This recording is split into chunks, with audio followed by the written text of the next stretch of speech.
Hi friends, చాలా ఈజీగా చేసుకునే చిన్న పునుకులు ఈ వీడియోలో బియ్యంతో ఎలా చేసుకోవాలో చూద్దాం.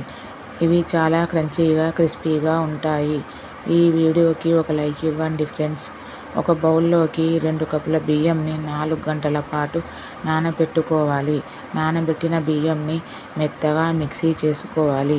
అదే మిక్సీ జార్లోకి 2 ఉడకబెట్టిన ఆలుగడ్డలను కూడా మిక్సీ చేసుకొని రెండూ కలిపి ఒక మిక్సింగ్ బౌల్లోకి వేసుకొని అందులో సాల్టు సోడా వేసుకొని కలిపి పక్కన పెట్టుకోవాలి.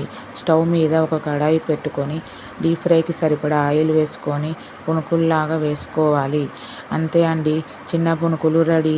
ఈ వీడియో కనుక మీకు నచ్చినట్లయితే సబ్స్క్రైబ్ చేయండి ఫ్రెండ్స్.